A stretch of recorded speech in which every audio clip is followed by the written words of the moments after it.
You're listening to the Creepy Kingdom Podcast Network, covering and creating all things creepy. Visit creepykingdom.com to get access to all of our articles, videos, and podcasts. Join our Patreon for exclusive content. Patreon.com/creepykingdom.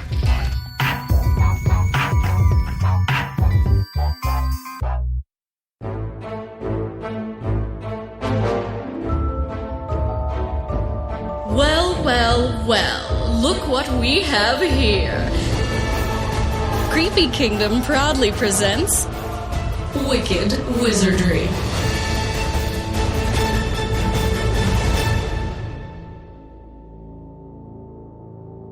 Hello, everyone. It is I, Tanisha, your magical professor of the Wicked Wizardry podcast. Welcome to this episode. And I have a couple of special guests joining me. I have James of House Slytherin. Hello. And I have Ryan of House Hufflepuff. Ahoy. Hello. And so today we're talking about all things Malfoys and the Malfoy family. If you don't already know, here at Creepy Kingdom, we are celebrating our year of Wicked Wizardry. And as such, we're covering all the sort of dark side, creepy side of the Harry Potter and Wizarding World universe. And today we're talking about the Malfoy family. So let's just hop into it. And so I just want to start with the first Malfoy we ever meet, of course. And then I think he's honestly like the center of the perspective of the Malfoy story that we kind of get right over time, sure. Which is of course Draco Malfoy. We're introduced to him depending on if you are a pureblood, meaning you have read the books and seen the movies, or if you are a wait, I didn't know you guys are going around calling people that just watch movies mudbuds. Wow. Yes, actually, James, there's a whole hierarchy in the fandom community. So if you to be pure blood, you have to have consumed both the books and the movies. To be a half-blood, you have only read the books but have refused to watch the movies. And then you are a Muggleborn or Mudblood if you have just watched the movies and not read the books. And you are a Muggle if you haven't done anything. You haven't engaged in the Harry Potter universe at all. So there you go. The more you know. Wow. That's a topic. Feeling called out? I'm not called out particularly, but on the first episode, I went in extensive detail about how I experienced this saga via film first and then read the books. Well, but then you're a pureblood because you've done both. I know, but but I don't like mud blood being associated with films. So that's a different topic there. Read a book, kids. Anyways, please continue. As I was saying, if you are of pureblood status, you know that we met Draco. The first time we meet Draco in the books is actually Harry meets him in Diagon Alley in Madame Malkin's robe shop as Draco is getting fitted for his robes. And he's talking to Harry without even knowing who Harry is at that point. And Harry's already kind of like, this kid's scummy. I don't like him. Or in the movies, our first introduction to him is when they arrive at the Great Hall, right? And same introduction, kind of like this scummy kid that's like, turn my nose up and Harry, be my friend because you're like popular and cool. And he has an interesting arc, which we'll get into in a minute. But what is y'all's first impression of young Draco, especially in those earlier books and movies? Take it away, Ryan. I feel like Draco is somebody that is in our lives all the time growing up. You know, like we all kind of knew people like that or interfaced with people like that at times. And you always just kind of feel like the energy gets sucked out of the room or out of a conversation when you're around them. And you like leave feeling depleted, or maybe I'm a bit introverted. So like maybe that's why. But I always kind of drew a line between Draco and a guy that, I grew up around who was just, better than everybody else, wealthier than everybody else, deep family connections, very little substance to him as a person, and just really kind of like somebody that you didn't want to be around. And so that Draco just really resonated with me as an instant turn off in reading, the books. And then in the movie, when he first meets him, I saw a great meme where it's like, hey, I'm a racist and my dad's going to try to kill you, but you should be my friend and know, who's ahead of who to be friends with, that kind of stuff. It was just like this bizarre narcissism. So that's kind of always been my read on him. I definitely can agree with, like, you immediately identify him as the kind of guy that's trying really hard to impress, but sometimes actually does impress by the overcompensation, which probably happens to him pretty often. As you would imagine, based on what we see, is that by Harry's response, it might have been the first time that he kind of got some kind of rejection for him kind of, flaunting who he is. But the initial reaction is like, like, even just like, what is this kid about? Everyone you encounter up until this point, that's magical has been pretty awesome. If I recall, right? So he's kind of the first whole one. World's awesome. Yeah, he's like the first one. You're like, okay, I guess there's schmucks in the wizarding world too, right? Didn't quite. I definitely felt he was overcompensating. So I didn't think he could live up to whatever he was trying to sell. Was it that because he was 10 or? Maybe. No, even within the 10-year-old social circle. Yeah, no, I hear you. I was supposed to. He does he has way too much confidence for an 11-year-old. Like, you're like, what? Yeah. Where have you gotten this from? I don't know when the good point to bring this up is, so I'll just bring it up now. And I don't know if I'm going to be on a future book club episode. But I actually, I think the relationship between Harry and Draco is better displayed in the film of Sorcerers as opposed to the book, because so much of the book is Harry's inner monologue. Yeah. And he just goes on and on and on about how much he hates Draco for really no reason. Like, it was just like, he was kind of mean to my friends and I didn't like him.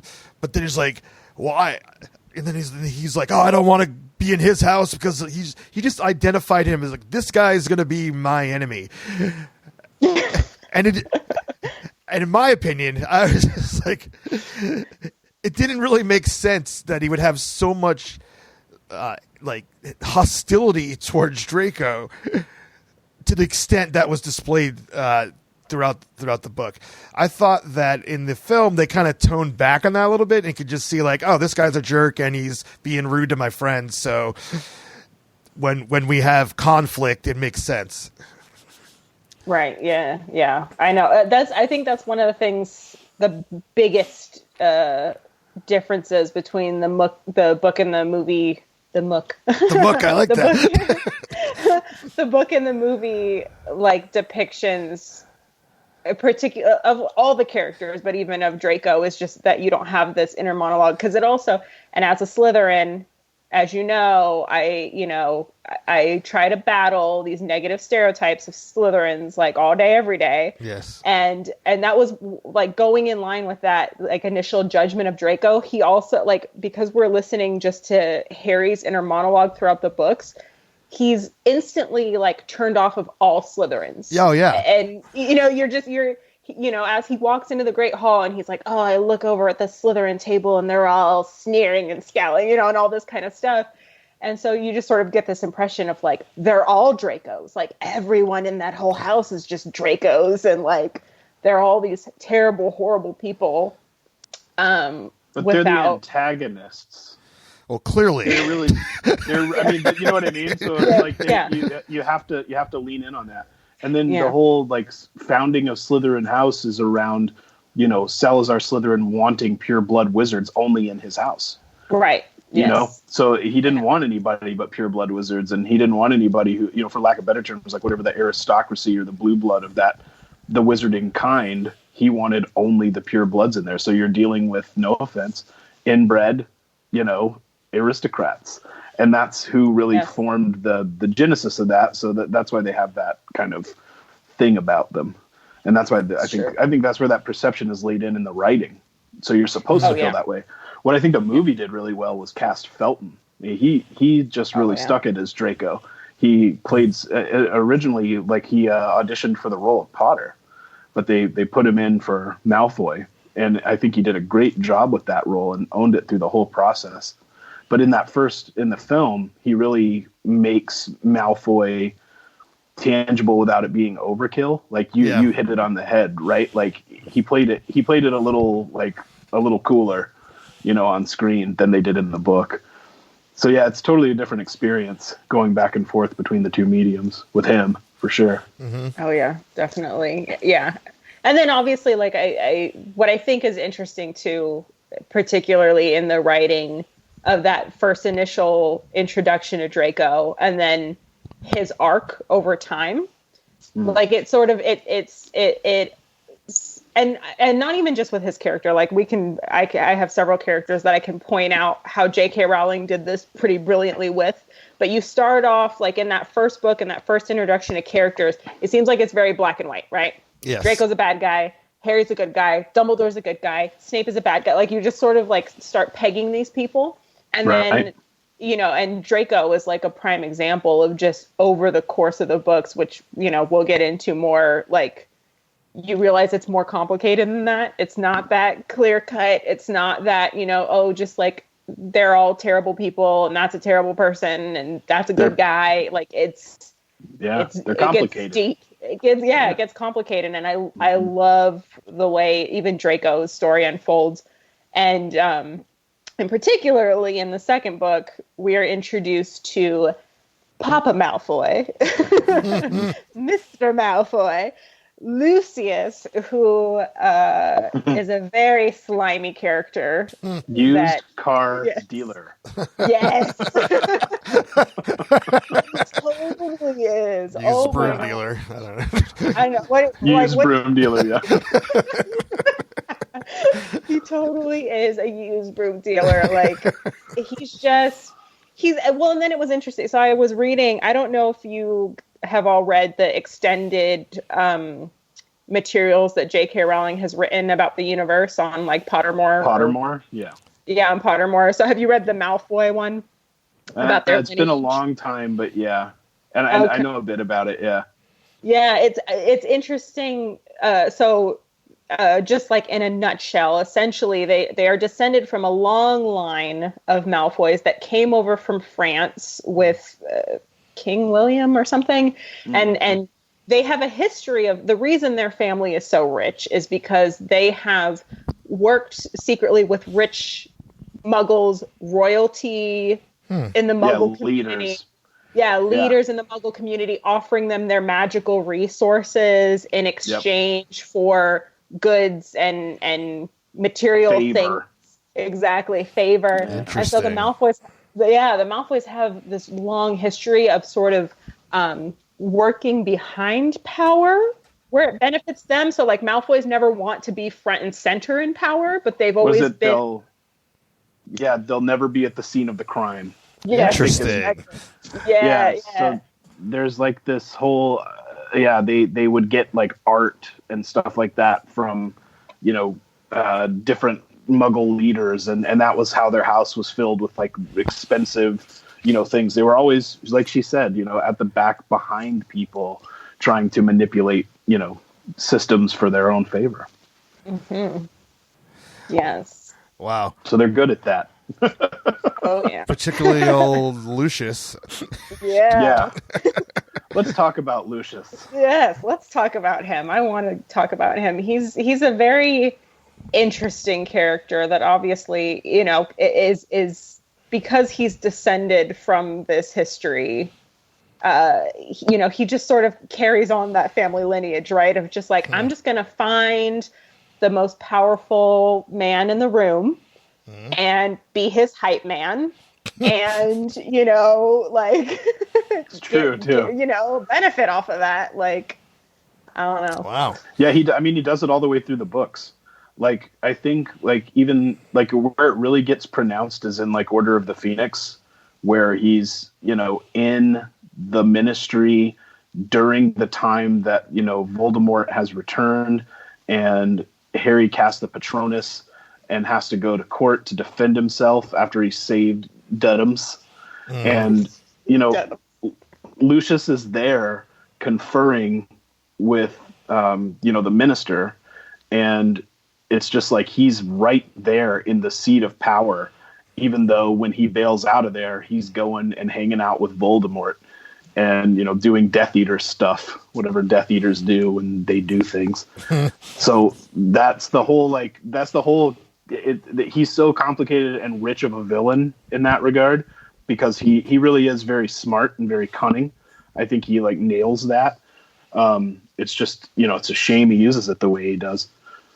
I think the words that I would use for the Malfoys are mostly cringy. You know, they're just like they're cringy people. Like, you're just like, ah. So, like, the scene where, like, they're, you know, in the films specifically, where, like, they're going into the Quidditch World Cup, and, like, you know, the Weasleys and Harry are going up to the top floor, and they kind of stop them, and, you know, we've got seats by invitation of the minister himself. You know, don't boast to these people, Draco. You know, he just, like, cuts people down, and he's just like he's such a cringy guy, and just, like, I don't know, if you have kids or you're around kids, like, could you imagine like cutting kids down the way he does to the Weasleys, or, like, to anybody, where it's terrible. I just think he's a terrible person, personally. Yeah. Yeah, I would say that there's absolutely no redeeming qualities of like, he's just like, I don't have an ounce. I mean, it's interesting you said, like, oh, if you only use his powers for good. I never really looked at it that way, because I don't have any respect for him. Yeah, man. At all. That makes sense. And I see, back to Draco a little bit here, that Draco is clearly trying in the early part of the story to be his father. Like, he's like, this is how you conduct yourself. Like most boys are. Yes, of course. Yeah, he's like, this is how you conduct yourself. This is how you comb your hair. This is how you... Right. Like, he's literally trying to be his father, and it's interesting where Draco's journey takes him, you know, away from that. Yeah, which is rad. Good for him. Yeah. But yeah, he's a very cringy character. I find Lucius and Umbridge to be, like, some of the most cringy characters in the Harry Potter stories, where just reading their dialogue, watching them on screen, you just don't want to do it. Hold on. No, I know. Well, and then, like, and then again, another brilliant casting. Jason Isaacs is, like, just amazing. So good. Yes, he is. And then our introduction to him, I thought was just, like, so perfect, because that in the movies they played it brilliantly, because it was just like, you know, you have Draco kind of being his usual, like, snotty self to Harry and the crew in the bookshop, and then all of a sudden Lucius just appears and just knocks Draco down a couple pegs and is like, Draco, no. I'm the master. Let Daddy Malfoy. work. Yes, exactly. Let Daddy do his work. And, like, calm down. Yeah, it's rough. It's rough. And I'm a big Weasley fan, so, like, you know, that's game over right there. Don't mess with the Weasleys. Leave them alone. Yeah, I love me some Weasleys. Even as a Slytherin, I love the freaking Weasleys so much. I wish I could be connected to that family. Yes. Yeah, awesome. so much. I do know. Too. You might want to 23andMe. You might be related. Wow. Me? This is going unique places. Do they have a magical 23andMe? That would be interesting. Dear Siri, how inbred the Malfoy family probably is. Oh, pretty inbred, because there's only a few of them, right? There's like the Lestrange. There's the Lestrange family. There's the Black family. Yeah. There's the Malfoy family. There's not that many mentioned. Gaunt family. Yeah, I know. At one point, she kind of listed them out, but there's not that many, so they're all just inbreeding together. What about the Burke family? They have to. Yeah, they're marrying like their third and second cousins and whatnot. Which pretty much at that point is probably a parallel. Obviously a parallel to the aristocracy in the Muggle world, where you're centralizing power and influence in these few specific bloodlines, and how that manifests over time into leadership and the ability to manipulate governments and all that stuff. So there's a bunch of subtext with all of that too. That's really interesting. That I think Lucius, as the patriarch at the time, really gives us a looking glass to say, like, okay, well. And certain politicians that are from families, and things like that in our real world that we can look at and draw a straight line across and be like, yeah, this actually happens in real life too. Mm-hmm. So. Oh yeah. Yeah. It's true. Well, and then even if you're a hardcore nerd like I am, which I assume, like Harry and Voldemort are actually cousins. Mm-hmm. Because they're both descended. Harry's the Potter line is another pure bloodline that is descended from the Peverell line, and the Gaunt line, which Voldemort comes from, is also descended from the Peverell line. So him and Harry are cousins. And then Bellatrix Lestrange is actually Draco's aunt, because his mother is her sister. They're both, right. And then she's also Sirius Black's cousin. So that they're all like, yeah. And that's where it's really like you can see those parallels, like in real life, to how royalty and aristocracy works, blue bloods and all that. I always took that from the Malfoys and the whole pure blood mania kind of idea, that there was some historical context there that we should keep mindful of as we're exploring this stuff, because it helps us to get a better understanding of people that fall into that same sphere when we interact with them in real life, and kind of keeps you on your toes for watching for used broom dealers in the world. those Luciuses, they're out there. Yeah, and for those of us in show business, there's plenty of used broom dealers out there. So you just kind of start to feel it. You start to feel their deal out. We need to trademark this. I feel like it should be a Creepy Kingdom thing. Used broom dealers. Come on down. We're slashing prices. We're going crazy. Memorial Day sale. We got the Nimbus 2020. This is fresh in. I want one. I know, I want one too. What the heck? I might go down to that used broom dealership sale. I might fall victim to Lucius's sale there. What do I got to do to get you on this broom today? 5 hours later. Want the gold plating? Gold plating? You got? I'll throw that in for you. We're adding real value to the fandom here. I thought that was my hope when starting the podcast. Voldemort approves. This ad has been. What is it? What do the politicians say?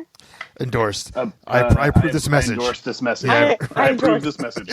I'm Lord Voldemort, and I approve this message. That's right. Let's just I want to keep doing that voice, so let's shift gears because I'll keep doing the used. Yeah, we can go on with this. Oh yes. But anyway, back to Lucius and the Malfoy line. Yeah, so then, I guess going through, the Malfoys don't really have any other significant, obviously Chamber of Secrets, Lucius was the mastermind behind that whole plot, right? To try to bring Voldemort back. And a little bit more background on Lucius, actually. obviously during the first Wizarding War, which was the time of Harry's parents, he was a Death Eater. But he managed to, once Voldemort fell, he managed to escape imprisonment because he pulled some strings in the Ministry and convinced the powers that be that he was under the Imperious Curse and that he was not doing Voldemort's bidding under his own will, which a lot of Death Eaters, shockingly, a lot of Death Eaters got away with. There were so many Death Eaters that went free because they claimed they were under the Imperious Curse, which I'm kind of like... Which the lie detector test determined that was a lie. I mean, that seems like anybody could say that, right? I mean, how do you...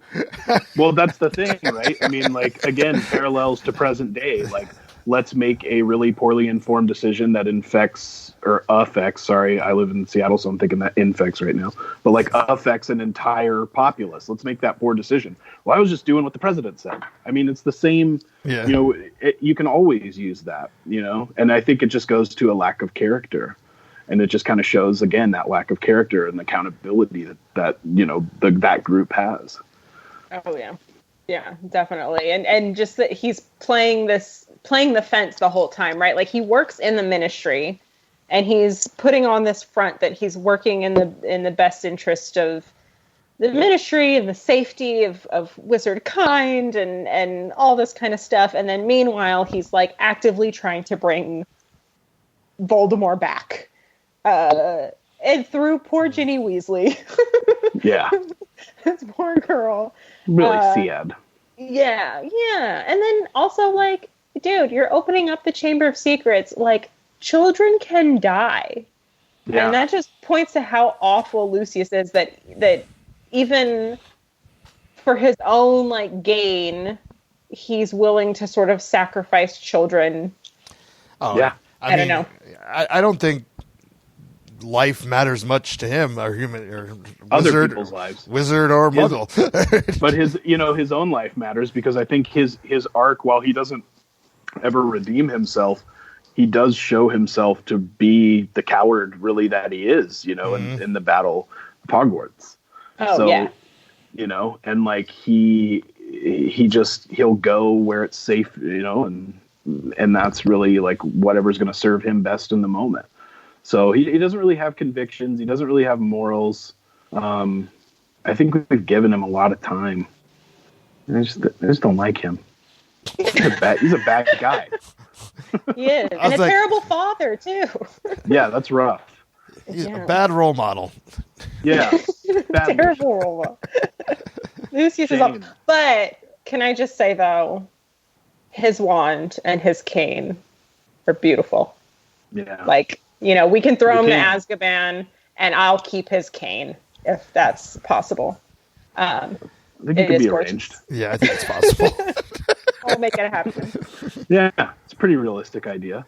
I think you'd get away with it. I'm a pure-blooded wizard. I have connections, too. I'll find somebody. There you go. Yeah. Somewhere in the hierarchy. But yeah, so he's pretty awful. Pretty bad dad. I'm trying to think through. Literally mentally, I'm just going through the books and the movies right now of like what are some like key moments. I don't think Prisoner of Azkaban had too much. My favorite Lucius moment is when Dobby gets his sock. Yes, that's my favorite Lucius moment. It's like that was so great. Oh my gosh! Like, ha ha ha ha ha ha. You got out-cunninged. You got outsmarted by a 12-year-old child. Yeah. And then who spawns, the most awesome character, that we get to ride along with as well, which is Dobby. So, but I think that's really an interesting turn of events there, and he gets a little taste of it right there, which is nice. That's a good moment. Oh, yeah. And can we just for a moment touch on that the wizarding world is just like cool with slavery? Apparently. Yeah, I'm like, you have these house elves that are owned by wealthy people to do all of their bidding and all work for them, clean for them, cook for them, do everything. And like the wizarding government's just like, it's cool. Yeah. Fine. Yeah. Wow. I never really thought about that. There's so many other like non-human creatures in the wizarding world that don't get this treatment. No, the house elves get it the worst. That's why, like, I think it's Goblet of Fire, Hermione starts Spew, where it's like the Society for the Protection or something of Elves. Elvish welfare. Elvish welfare, yeah. Yes. So she's going around trying to promote, basically to liberate, the house elves from slavery. Yeah.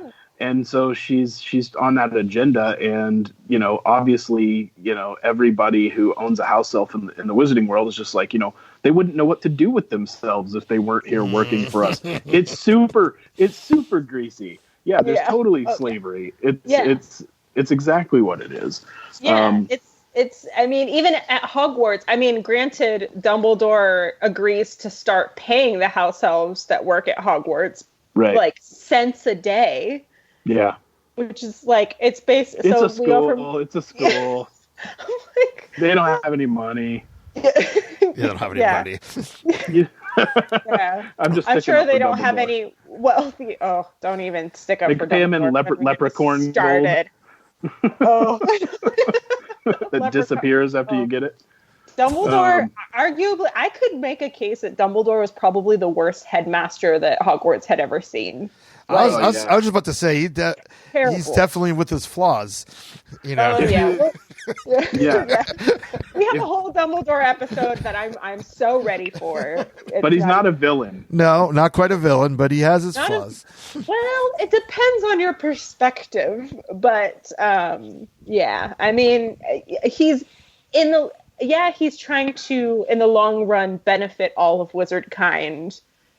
But you could argue at what cost? I don't know.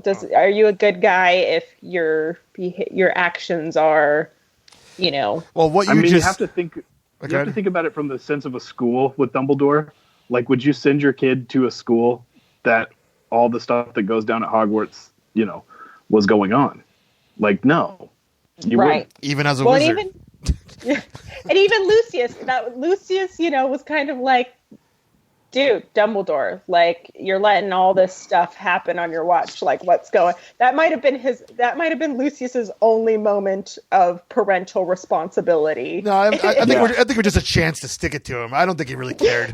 I agree with you, James. But and I kind of always have thought of Dumbledore as like your cool uncle, that's like, just like, yeah, come on, have a beer, man. It's cool. Right. Yeah, it's not a big deal. Yeah. He's just kind of a cool uncle. Like, Lord. A little dim-witted at times. Oh, also, what was it? Half-Blood, where he's ignoring Harry.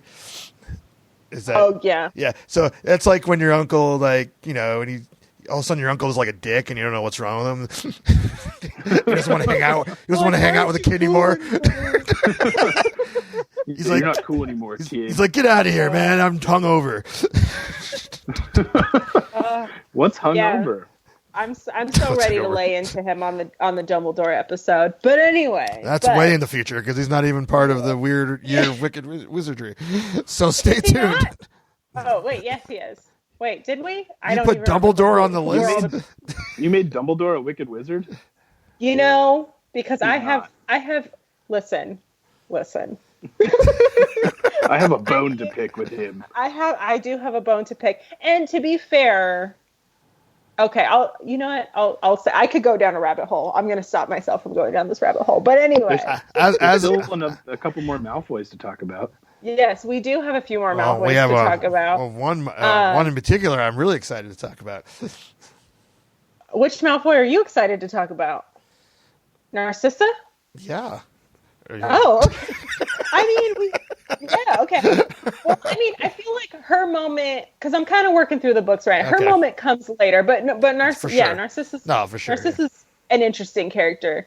But yes, and then poor Dobby, who technically is part of the Malfoy family by ownership. Until Potter the Liberator sets him free, the Great Emancipator. Right. True. I mean, not to make this dark, but technically, I mean, when you're a slave of a family, you then carry that family name. So technically, Dobby's still a Malfoy, right? Touche. Sure. Because that's how slavery works, at least in America. Well, this didn't take place in America. This did not take place in America, so we need to see how slavery worked back there. I think it was the same. I think your slaves took your family, your name, because you own them and they were your property. So I'm assuming, I don't know. But anyway, so Dobby technically is a Malfoy by ownership. I don't know. But if he is a Malfoy, he was the best Malfoy. Yeah. Agreed. Yeah. Dobby was the greatest Malfoy that ever lived. We can all, precious little Dobby. We can all, relate to Dobby's, when he realizes that he's made a poor choice and the banging of his head. Is that just me? Sorry. You're like, dang it. Yeah, that's just you. Okay. But no, I did not consider him a Malfoy before this recording, but I can't argue your point. I mean, I don't know. I'm just thinking, but yeah, kind of sort of connected in there by property. But yeah, I'm trying to... Prisoner of Azkaban, there wasn't too much going on with the Malfoys. Obviously, Goblet of Fire marks the pivotal turning point in the series because it's Voldemort's return, which Malfoy is present and actively a part of and all up in it, and goes right back to kissing his lord's booty, so to speak. I mean, the power shift was right in front of him. He had to, had to get back in line. Choose a side. Get back behind that power. That's right. He knows power when he sees it. And so Goblet of Fire happens, and he sort of gets away because for whatever reason, the Ministry is so resistant to hearing Harry's testimony about what happened in that graveyard after the Triwizard Tournament and that Voldemort was back. They were just like, nope, didn't happen. We don't know why this kid died. I don't know. It was a fluke. It was an accidental death. Can we?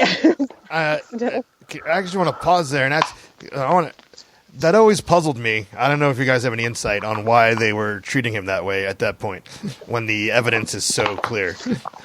Because Fudge was convinced that Dumbledore had a secret plot to overthrow his power and take over the Ministry. Mm-hmm. So Fudge was basically just against Dumbledore. Harry was aligned with Dumbledore, and that made him a not credible source of information, or a scapegoat or a villain or whatever. But that was kind of how that was seemed to be the motive.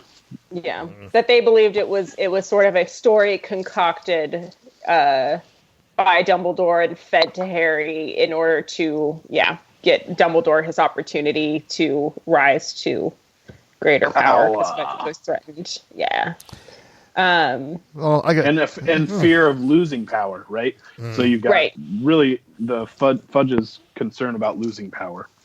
That's really what you're dealing with there. Yeah. Is he's a weak-willed leader that is concerned for his place. Yes, he very much so is, and very threatened by Dumbledore, understandably, because Dumbledore, I mean, Fudge is the Minister of Magic, but everybody knows Dumbledore is the most powerful wizard alive. Like, there's no, I was like, Dumbledore has way more swag. I mean, let's be honest. Yeah, Dumbledore's like Elvis Presley. He's like the king. Like, you can be the minister, but I'm the king. Right. Exactly. That's exactly what it is. He's, any man that can rock without pants is, too cool. Good thing I'm not tilting this camera down. I'll show you how cool I am. I'm pulling a Dumbledore right now. Yeah. I don't know, but I'm trying to think. Yeah, Goblet of Fire, and then we get to Order of Phoenix, and then you sort of see Lucius kind of enjoying his freedom and kind of like this, haha, I got away with it. Catch me if you can, but you can't. Like, nobody. He still is pulling so many strings in the Ministry.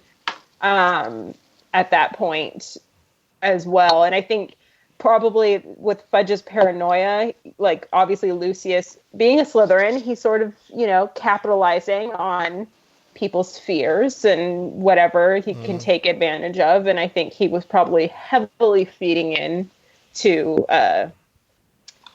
the opportunity with Fudge being so paranoid about Dumbledore's power, for sure. Well, yeah. I mean, it manipulates him towards Voldemort's agenda. Mm-hmm. Yeah. I mean, I think there's as the story goes on, those characters minus Lucius get richer and more complicated and show more humanity, whereas Lucius on the other end just continually gets more repulsive and tough to read and watch as you go. Yeah. But yeah, you start to see stuff as you get into Half-Blood Prince and all of that, where you really get to see that like Draco's just a kid trying to impress his dad, pretty much, which you pointed out earlier, and trying to live up to a legacy of manipulation and intolerance and kind of all that stuff. And he has a hard time doing it. Like, he can't kill Dumbledore. He he can't. He's not wired that way, and maybe that's his mom in him, right? Because she's always kind of that character she's quiet and reserved, which maybe that's because the type of person that Lucius is needs somebody who's a little subservient, kind of in his life.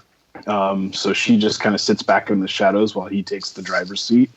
And I don't know, I mean, it's you really do start to see that arc though as the story goes. Like you can kind of feel the whole family defining itself. Mm-hmm. Oh yeah.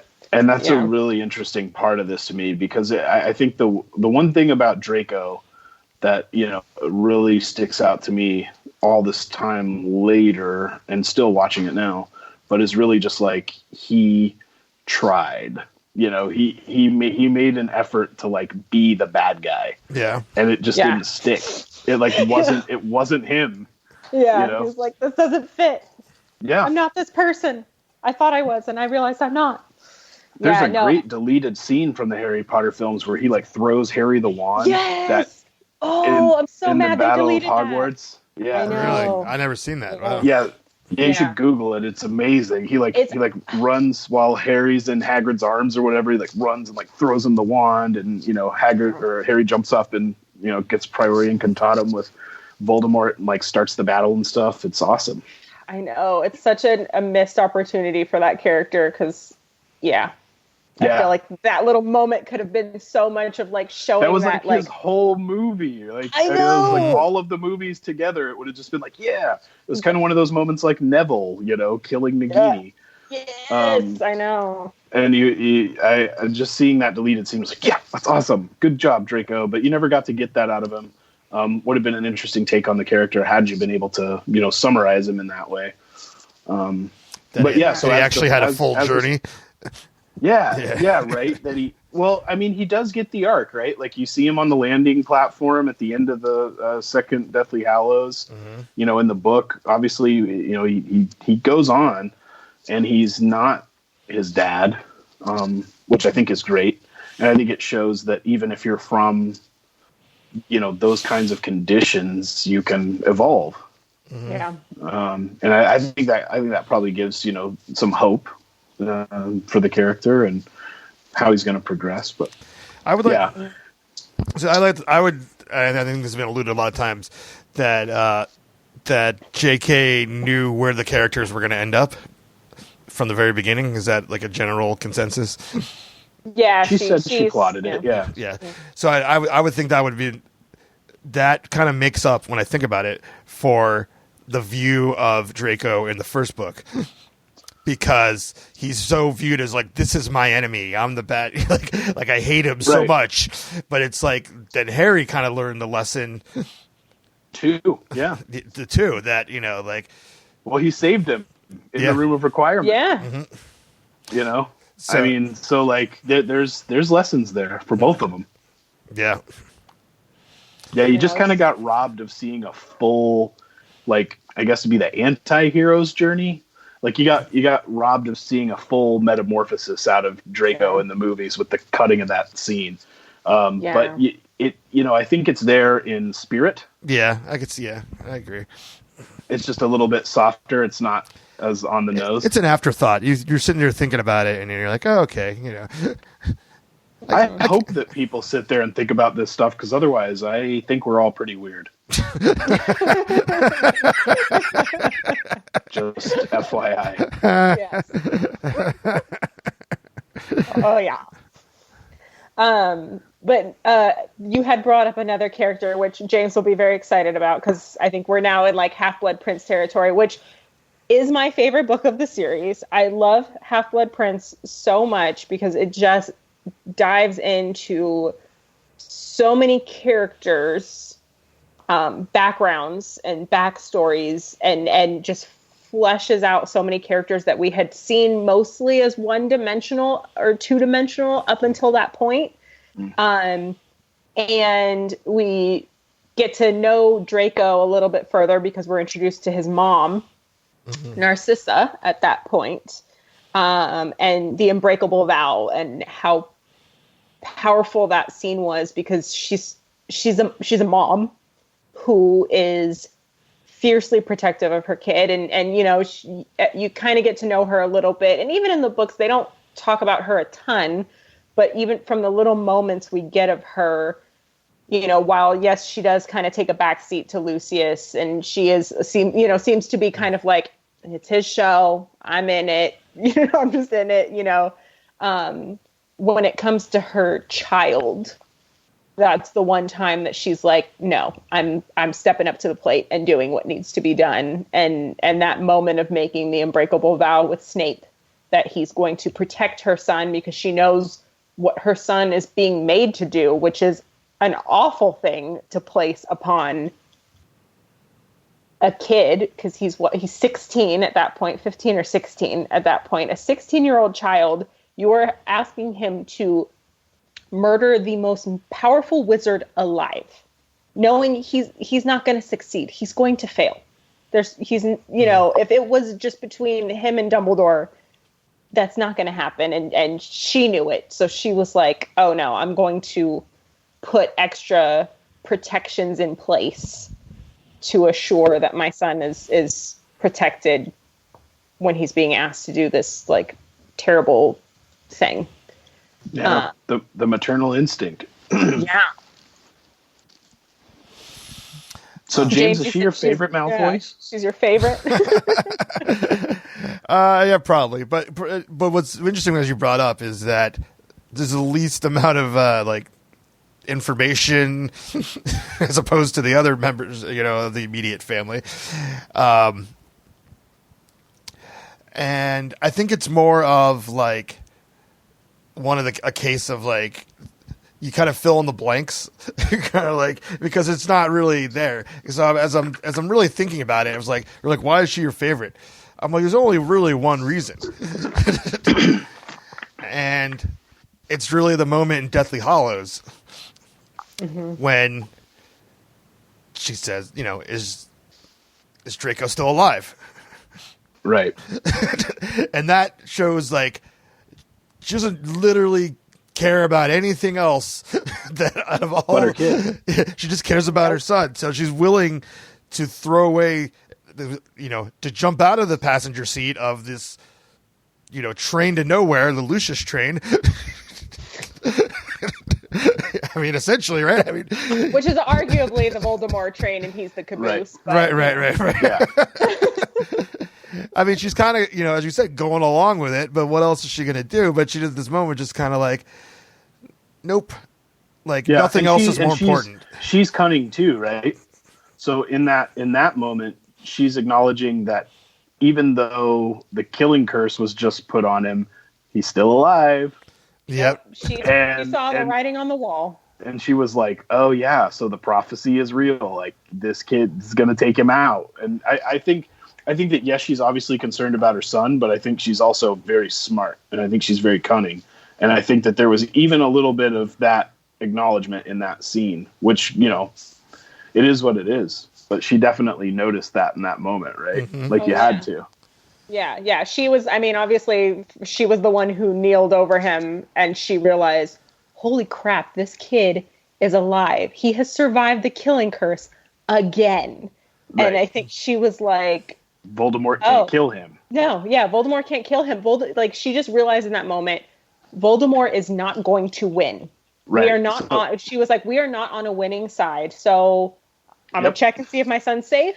And this is my point of like ditching Camp Voldemort because he's not going to win. Which is exactly what happens. Yeah, exactly. Which is exactly what like, happens. Nope. Carried back to Hogwarts, and then she bounces. Yep. She's like, we're out. I'm taking my son. We are hightailing it out of here. Thank you very much. Yep. Yeah. And Lucius does the same thing. Yeah. Yeah, because a lot of the Death Eaters, right? I mean, at least in the movie, I'm trying to remember if in the books all the Death Eaters started dipping out the way that they did. But in the movie, they make it pretty clear that all the Death Eaters are like, welp, this is a losing battle. We're out. And they just slowly, one by one, start like disapparating out of there. And yeah, realizing that we've already lost. Like there's no, I'm not going to risk my life. And for Narcissa, she's like, I am not risking my son's life anymore for this losing battle. She was like, nah. Yeah. And she also has a gorgeous, She also has a what? A gorgeous wand as well. The Malfoy, other than Draco's wand is boring, but Lucius and Narcissa's have like my favorite wands. I'm looking at my wands too as I'm saying this on the wall. She has like one of the prettiest wands as well. So I just wanted to throw that out there. But yeah. And my second reason that she's my favorite is her killer hairstyle. She does have great hair. Gotta love that. The bleach under the bleach blonde under the brown. That's a commitment. Yes. She has to go in every few weeks, get her roots re-bleached. For a bald man, you know a lot about this process. James is all too familiar with the pains of bleaching. I was about to say that's why I don't have any hair. I bleached it to death when I was a young man. I almost said young tadpole, and I don't know why. young Padawan. Yeah. Wrong fandom. Yeah. Come on. But yeah, so it's the hair and the motherly instincts. Yes, and the wand. Yeah, that's all. Sure. That all makes her just awesome. She's the best Malfoy if we're not counting Dobby. She's also got. I like her swag too. I mean, I don't have a stronger thing for her as I do for Bellatrix, but I like what's going on in their family. Is what I'm saying. This would be a real, trying to, figure out which one to date. If I don't know. Narcissa or Bellatrix, you mean, between the two? Yeah, I don't sisters? know. Probably for like my will to live, it would probably be Narcissa. Because it probably wouldn't take much for Bellatrix to kill you, I would imagine, in a relationship. No. But that's a topic for the Bellatrix episode. I know.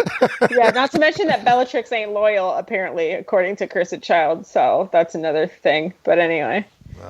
These witches ain't loyal. These witches ain't loyal. No, they ain't. It's true. But yeah, no, and also going back to Draco, he's one of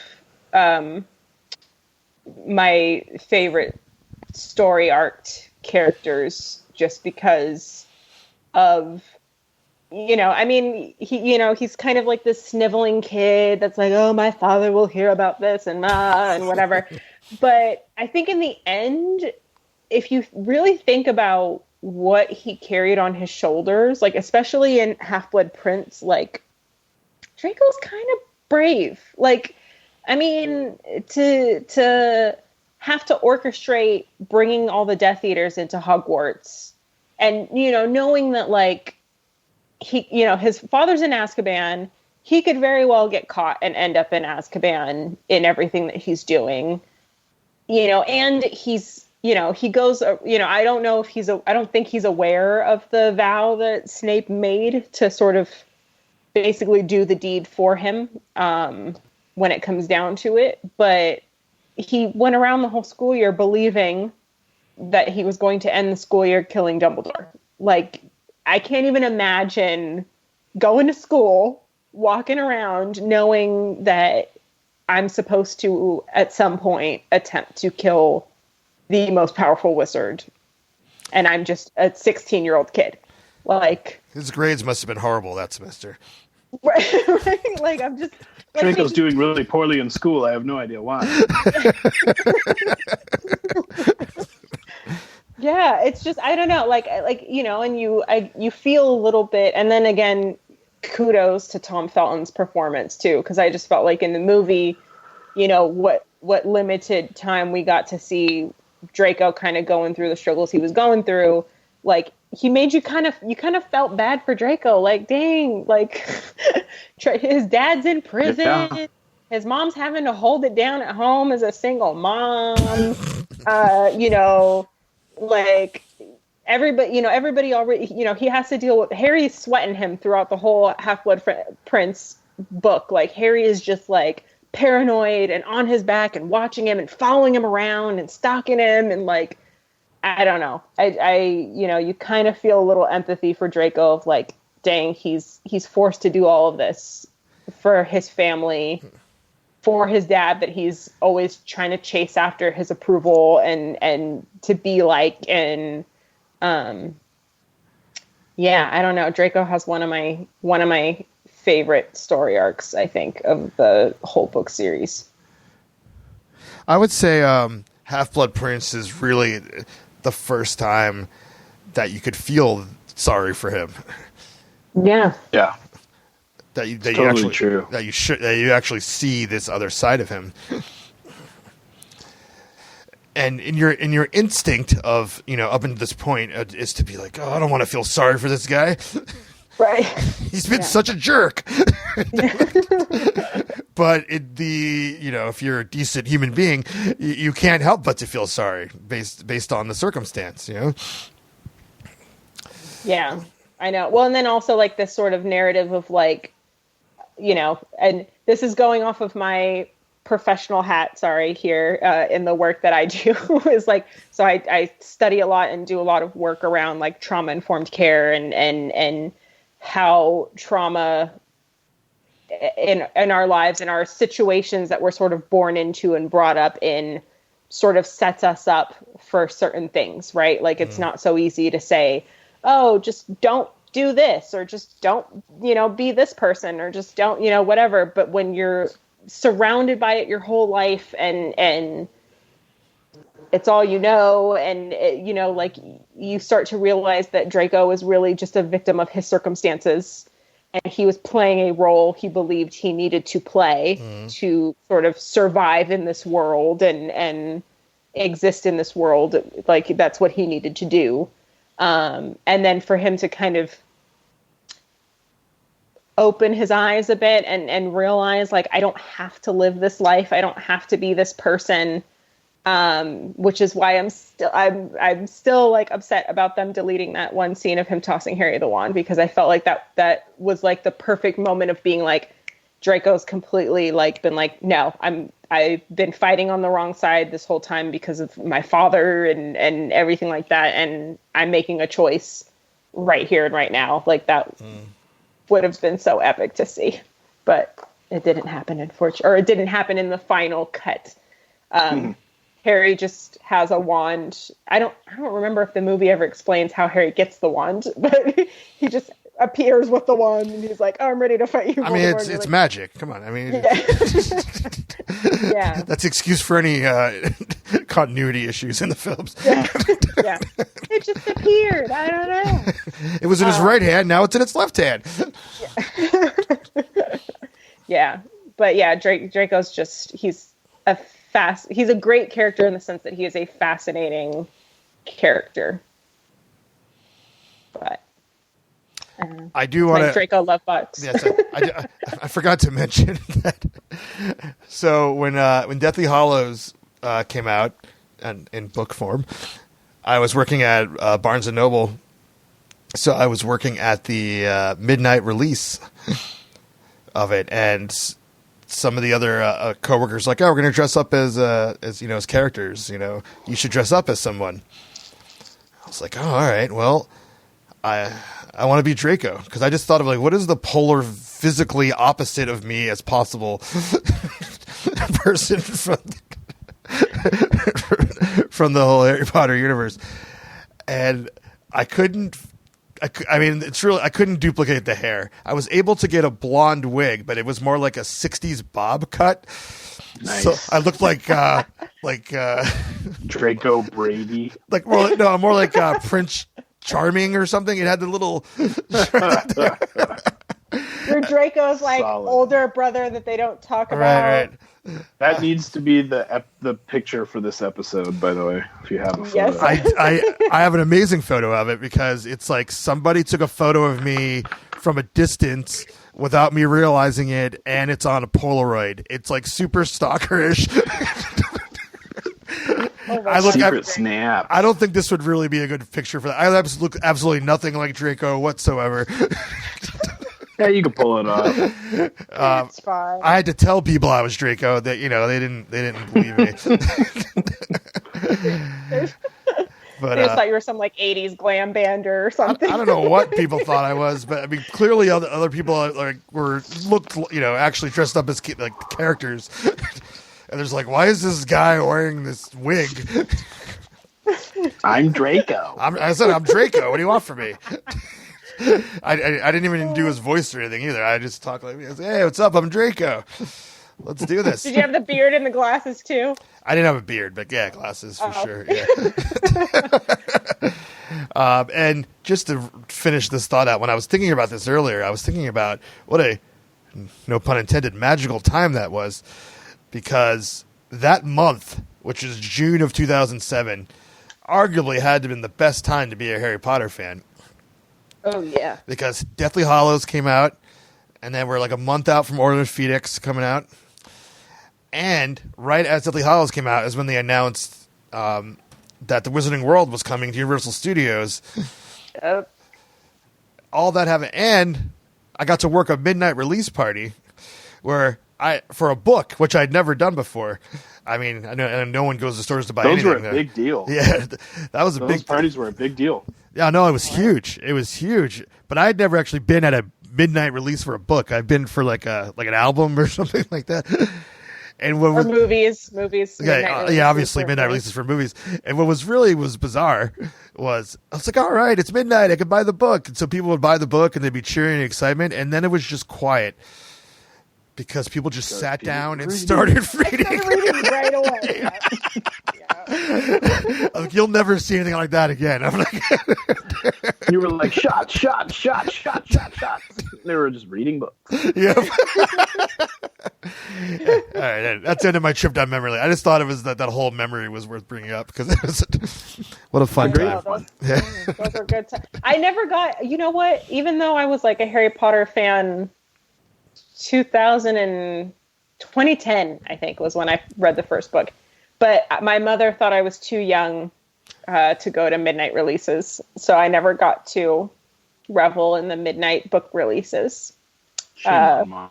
I know, but she would do the thing where she would like pre-order it to be delivered by Amazon like that morning. So I didn't get to do the midnight release, but it would be on my doorstep at like 9 a.m. like that morning. And it was just literally like, my mom would be like, "Oh, your book's here." She'd be like, "Okay, I guess I won't see you for like 2 days. Bye."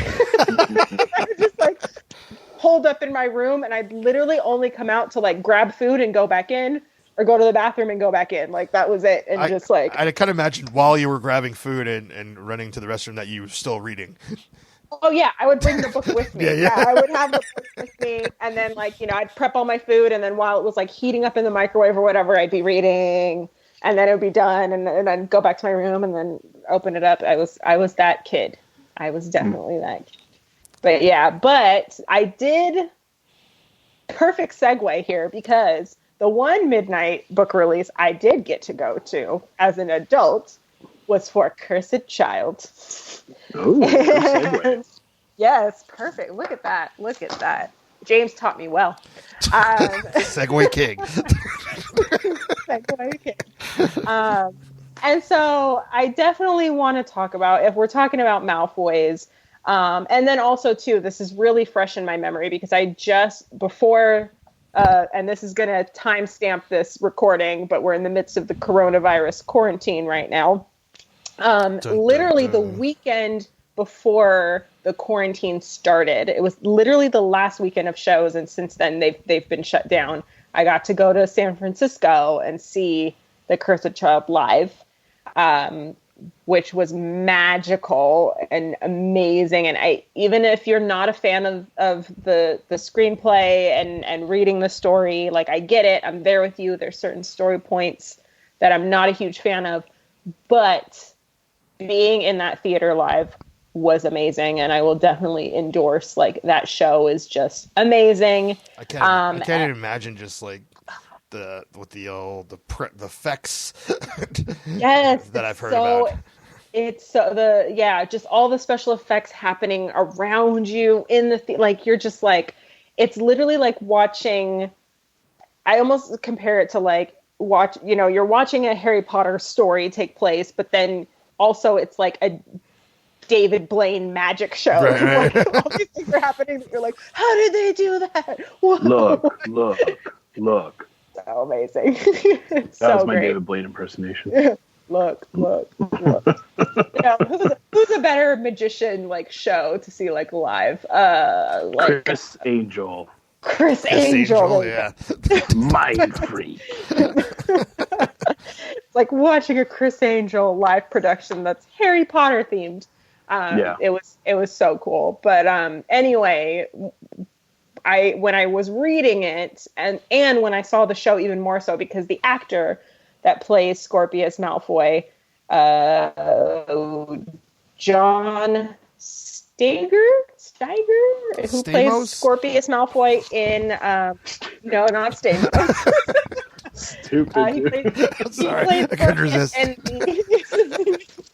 a little too old, I think, for okay. Scorpius, to play Scorpius. Yeah, just he was this close, but yeah, you almost got it. That much out of it, yeah, so close. But yeah, he played Scorpius brilliantly, and Scorpius, if you don't know, is Draco's son, and Scorpius is just this like loving best friend. If you, spoiler alert, if you haven't read Cursed Child, sorry, but I feel like I have to talk about. You haven't? But also, I feel like this whole podcast is like spoiler alert. I don't see how we could even possibly. Yeah, that's why you're like, what? Harry doesn't die. How could you? Oh my gosh, Dumbledore dies. What? Yeah, you're. It's too late for you. Yeah, it's too late. But Scorpius is Draco's son, who becomes BFFs with Harry's son, Albus Severus, because Harry apparently is a huge Harry Potter nerd who named his kids after Harry Potter characters. Like you do. Yeah, like you do. Really rolls off the tongue, Albus Severus. That's like Albus Severus. That's like a tongue Potter. twister. Literally, Albus Severus Potter.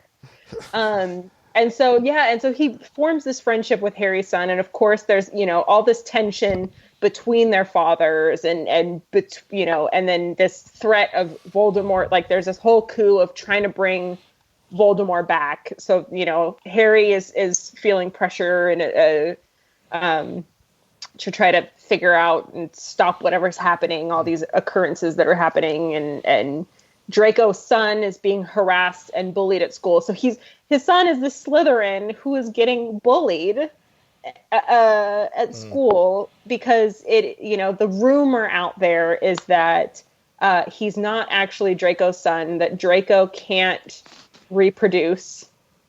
I don't know I don't know why. Where did that come from? Yeah, I don't know. I don't know. But I guess because Draco and his wife had a hard time getting pregnant. And I thought it was his wife. Where's this coming from? I thought it was his wife that wasn't able to. Because she had an illness, right? Because she ended up she died, so she was right. She dies when he's like 13 or 14. Yeah. But she can't conceive, and so but she wants to give him a son. So then there's like some theory that, you know, I think it's like the time turner or something, right? And she gets that she went back in time. Wait, is this all in the Cursed Child? Yeah. Oh, okay. I didn't know this was. I know this was Pottermore stuff or something because I was like, I never heard of any of this. No, and then she supposedly had an affair with Voldemort, and then to get pregnant and then come back to times. That devil. Yeah. Well, because I mean, spoilers for you, James. I'm saying spoiler alert more for you, James, because you haven't read it. But you know, essentially, we find out that Voldemort did produce a child, and that Bellatrix was the mother, and that she essentially the way the time she's cheating on you.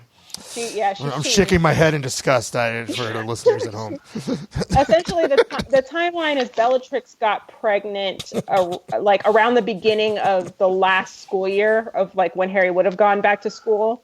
And then over the course of the 9 months that Harry and company were like, you know how they were like on the road in Deathly Hallows and like traveling, that Bellatrix was pregnant during that time, and she gave birth right before the Wizarding War.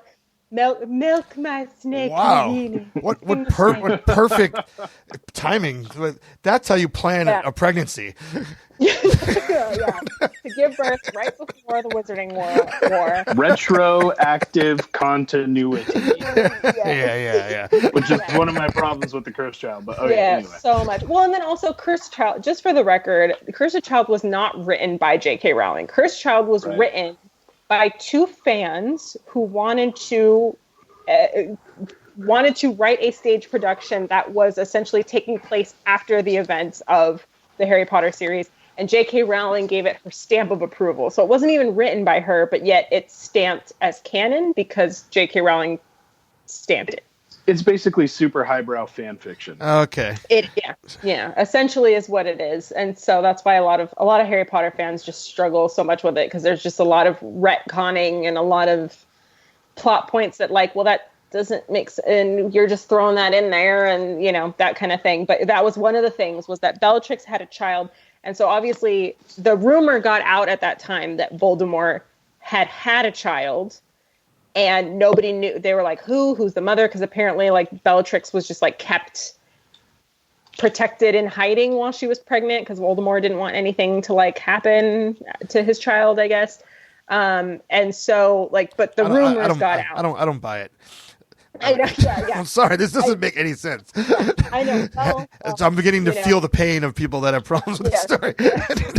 Exactly. You can suffer with us now, James. Now you know. Bellatrix would be out there doing whatever she wants to do, pregnant or not.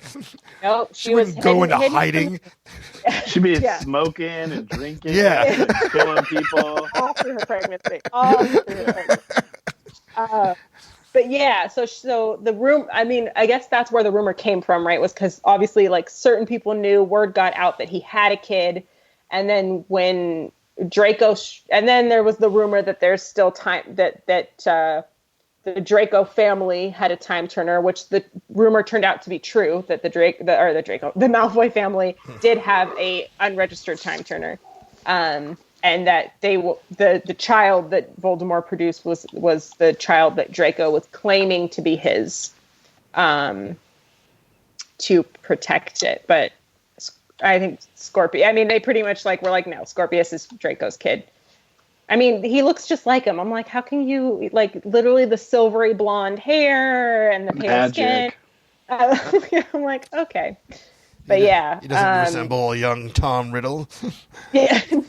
No, not at all.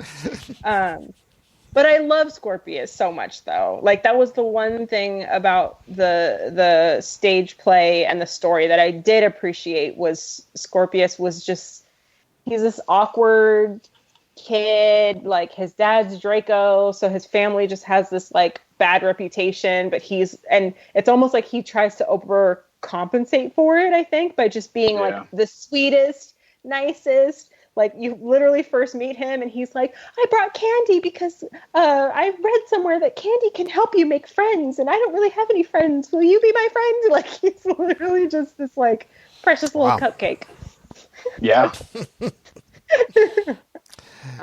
Is there any plans to make a film out of this? I hope not. I wouldn't. None be that I've surprised. ever heard of. Yeah, no. None that I've I ever wouldn't be heard of. surprised. No. Mm-mm. I think they're going to release the theatrical piece on DVD at some point, I'm sure, but I know they've talked about that because of the accessibility issues. It's a pretty expensive thing. Like, I've never gone to the play. I'm big on theater tech and all that stuff, and I've heard it's amazing, but I've never gone just because I didn't want to fly to New York or London, for that matter. And then when it came out to San Francisco, I have been intending to go and see it, but still, it's like, to take a family of 3 to it, it's like, for the full run, for good seats, it's like $2,000 because it's broken into 2 performances. So you can either sit through both performances in one day, or like see, Act 1 on Friday, Act 2 on Saturday. It's just a ton of money. So there's a big barrier to entry, I think, for a lot of people to go and see it. And so eventually you'll probably see it on DVD. But I just want to go on record as saying I just am not. I just don't like it. I don't like it. No, I totally understand. Like it. I do like that character, though. I mean, I think it's cool. I think it's cool to see a Malfoy that isn't a total jerk all the time. And I think it's an interesting turn of, the screw, I guess, to put, him and Albus together. And you do see him in the end of the Deathly Hallows when they're on the platform and everybody's going away in the film. Mm-hmm. You do see, all of them together as a family, which is kind of interesting. So, I mean, it's part of canon, I guess, in that way. But it's a really interesting spin on it. And there's tons of fan fiction out there. I mean, like, fan fiction and Harry Potter are like really synonymous. So it was an interesting choice of what they did with him. Yeah, definitely. Well, it definitely makes sense that, fan fiction's rampant all over the place, but there's just like, there's so much going on in these stories in this world that are not been tapped into that people are just craving. I'm not sure the Cursed Child is that case, but I mean, give us the Marauders. The Marauders, yes. Give us the Marauders streaming series. I stand for a Marauders television series. Oh my gosh. Give me 12 to 24 hours of the Marauders on Netflix. I'm all about it. I think that would be awesome. You know what, Warner Brothers, if you're listening, I'm sure you are. Probably not. They're huge fans of the show. Yeah. Creepy Kingdom started a Harry Potter podcast? Oh, stop what you're doing. New episode's out. Gotta do it. Maybe. I mean, yeah. But if you're listening, give us a Marauders, or even just like a television series about that first Wizarding War.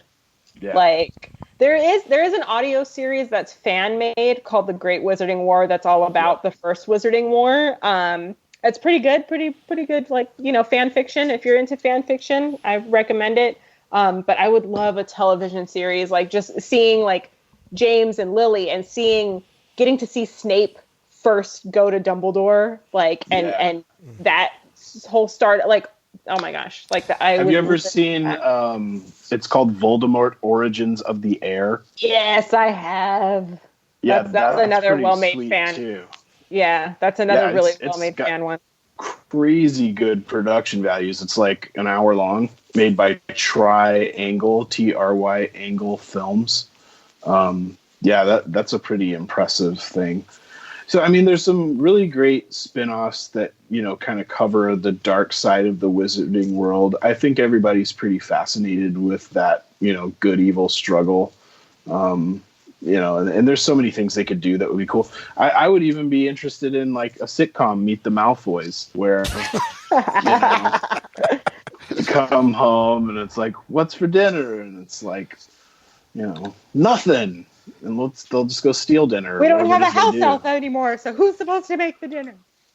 Yeah. Oh, that's the first episode. That Dobby just got liberated, and now the laundry's piling up. Who's got to make the dinner?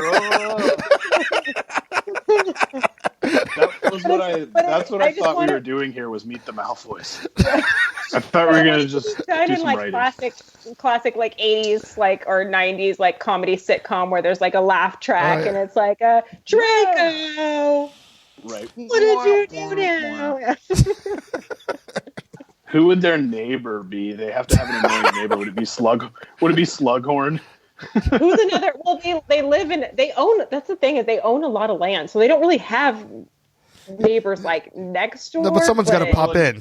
Someone's got to pop in. Meet the Malfoys. They have to have a neighbor. I know, and it's got to be an annoying neighbor. It has to be an annoying neighbor. Who's like Skeeter? Oh God, yeah. Just constantly popping in, not minding her own business. I think that would be a good one. Bridge comes over every now and then for a visit. To have some tea. Yeah. Mm-hmm. I think she visits. Overstays you're welcome. Yeah. But I mean, you could just take all the cringy, just kind of people and build this little universe out of them. I really did think that's what we were doing with the show. I thought this was a writing exercise. We're going to make our own show. I think that could be a whole new episode. There's something. That's how James gets me to do things. He's like, "Oh, you can write a show off of this." But he lied. I lied. But no, I think there's gas in that tank. Like I really do. I think there's gas in the tank for like the Malfoys and like how I don't know. Like I just get this. I don't want to beat up on current events, but like I get this feeling that we're being controlled by Malfoys in the society that we live in, and I think they're a great example of what not to do, really, personally, until Draco turns the page, which I mean I'd love to see the people that operate that way turn the page, but it's just there's this really present subtext for me with those characters. Oh yeah. So I think it would be fun to see that explored. Oh yeah, I would love to see actually a retelling of all 7 books from Draco's perspective. Wow, that's a commitment. That would be, I mean, but how amazing would that be though, right? Like just, all the political meetings that were probably being held at Malfoy Manor and all the things Draco was overhearing and the plotting that Draco was overhearing and yeah, Harry's POV is really like misanthropic teenager, like right. Yeah, so it would be kind of interesting because I honestly think that Draco's perspective from this story, if you were to put it in his point of view, would be more mature. Because I think he was exposed to more mature things. I don't think he had people buffering him, like Dumbledore and McGonagall and even Sirius and like, all those people just kind of buffering him from exactly what's going on, or Mrs. Weasley, who's like the biggest buffer ever, I think Malfoy, you'd see a totally different side of the wizarding world. That'd be really interesting. It's a good point. Yeah, I would love that. But J.K. Rowling, if you're listening. No, that's our quarantine project. That would definitely obviously be interesting, but clearly we're glad that this story was not told through Draco's point of view, because I think the barrier of entry for you as the reader or viewer is that it'd be pretty cringy. Or just it was like as much as Harry does, right? Yeah. Which is not a lot at the beginning. Yeah. And I think to me that was one of the huge appeals of this is that I'm not watching a main character that knows what's going on, and I have to kind of catch up. It's like we're discovering this together. Yeah, no, for sure. But I mean, what does Draco discover throughout the process? Which I mean, I think we've covered, but I mean, it's definitely an interesting perspective.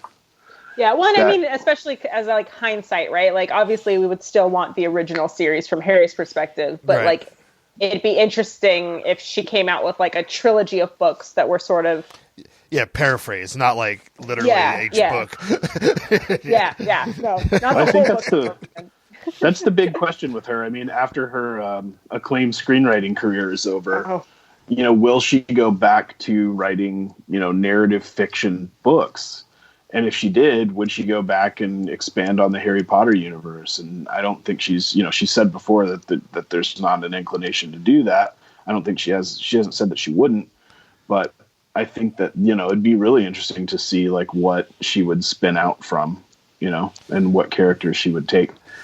But I think she's got a penchant, obviously, for the darker side of things. So it'd be kind of interesting to see. Yeah. I'm here for it. I would be too. I just kind of had a thought, and you brought, since you mentioned something from Star Wars, kind of popped in my head. Like, what is the future of the Wizarding World once it's no longer in JK's hands? That may or may not happen in our lifetime, but like, I feel like once it's out of her hands, that you're gonna get this kind of stuff, because we're getting it. We're getting it with Star Wars now, right? Yeah, it's there with fan fiction, right? Like fan fiction in a sense, right? Like the first fan fiction was based off of Sherlock Holmes, so his Doyle's stuff was the first set of characters that had their own little universe like that, where everybody spun off of it. Other notable examples would be Lovecraft, Stephen King now. You see all of these iterations of these like epic authors and their universes being spun out. And we have the same thing with Harry Potter, but, Rowling's still alive. So 25 years down the road, will you probably see like super deep, fake, well-produced iterations of Harry Potter? Yeah. I would love to do that. And I think somebody will, for sure. So you'll probably get that at some point. Well, I kind of hope. Because she's a lot of Harry Potter fans are saying that she's George Lucasing right now, right? Like where it's she's created this amazing universe and this amazing thing, but now she's like just going a little too far. Well, I think I said this on too much liberty. I think I said this on the first episode, that it's what happens when you have nobody to answer to. Right. Yeah. Yeah. So, well, that changed. That changed after the last film. She had to do some serious answering. The Warner Brothers is reining her in. But I would love personally, like the way Star Wars has grown beyond, like, and not just fan fiction, but like actual like film and like The Mandalorian is brilliant. Which is, it's all fan fiction though. Like, that's what I'm saying. Right. Like, it's all there. It's all people taking an idea and spinning off of it with words, and then other creatives come in and tell stories visually or whatever, video games, whatever you want to do. Speaking of this Harry Potter role-playing game, have you seen the trailer for that?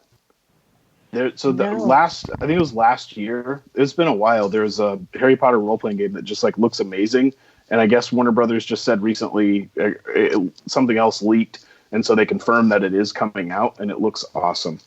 So okay, I'm excited, because we play a lot of Red Dead Redemption at my house, and I was just like, could you imagine a Harry Potter video game made by Rockstar Games that was like Red Dead Redemption or Grand Theft Auto quality with like a huge universe, not like stealing cars or stuff, but you could still stealing brooms. Yeah, stealing brooms and Avada Kedavraing people. Like listening to 80s songs, I don't know. Yeah, they probably listen to cool stuff over there. Yeah. But like, I think we're headed into a time period where what you're saying, Tanisha, is probably going to happen, right? You're gonna get more of that. But I think there needs to be a little bit more distance between the living author and the work to get to the point where it can happen. As somebody who made a Stephen King mythos spinoff, like I know that was like. Some people were like, don't. And other people were like, yes. But either way, it made no money and got like a minimal audience. So it was one of those things where I think for people that are making Harry Potter content, you're really just playing to the nerds, which is rad because that's what we want. Yeah. And the government should give them a grant to make cool stuff.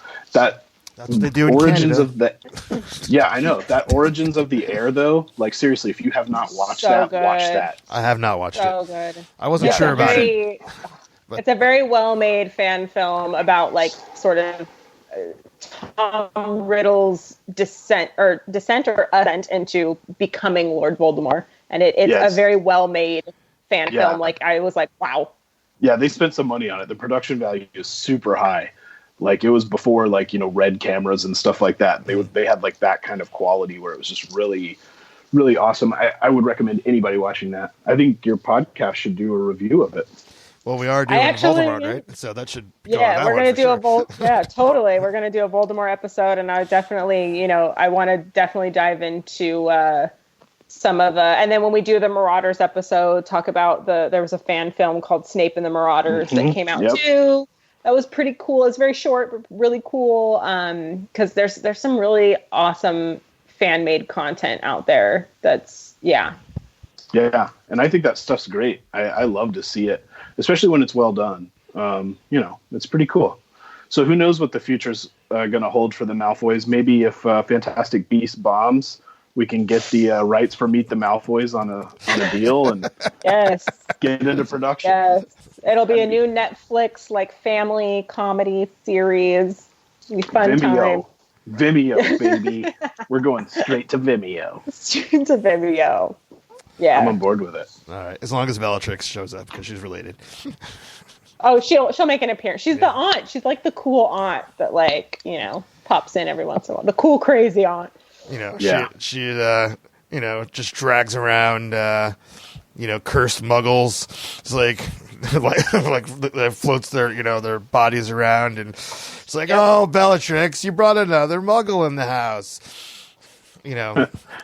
Oh, darn. I know, it was a really clever edit to it. I just want to squeeze her in the show somehow, guys. It's fine. She has to be there. She'll be in it. We'll write her in. She's going to have some episodes. I can't. I feel a pilot coming. Oh yeah, it's happening. I'm down to be. I'm not great at writing or any artsy stuff, but I'll co-produce and just sort of throw ideas out there, see if they stick. You can provide us with the psychological guidance. Yes, I'd be down for that. I can give some sort of character insight. There needs to be some real deep subtext and message underlying beneath every episode. I actually, because you brought that up, there is a book called The Psychology of Harry Potter, and it's just breaking down.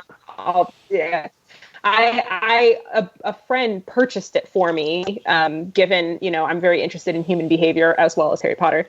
And so it's on my to read list. So once I read it, I'm actually very interested in maybe even doing a podcast around that because it's fascinating stuff. But yeah. Yeah.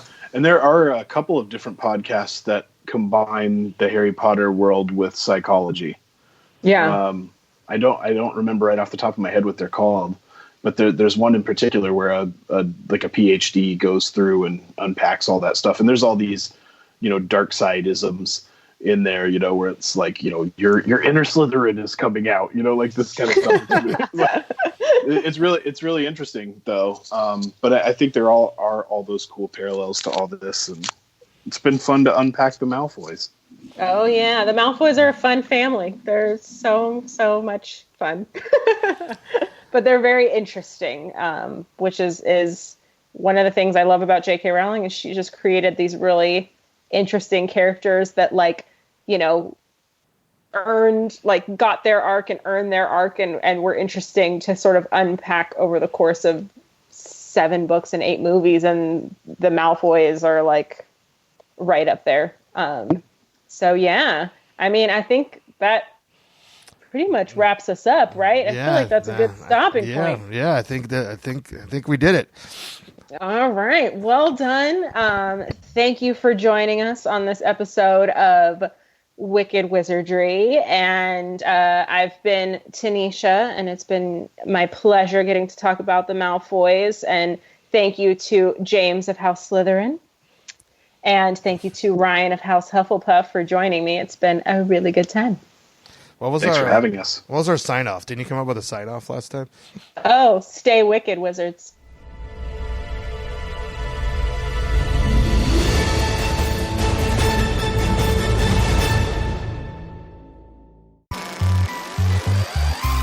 This podcast has been a production of the Creepy Kingdom Podcast Network. Executive produced by James H. Carter II and Ryan Grulick. Visit creepykingdom.com to get access to all of our articles, videos, and podcasts. Join our Patreon for exclusive content.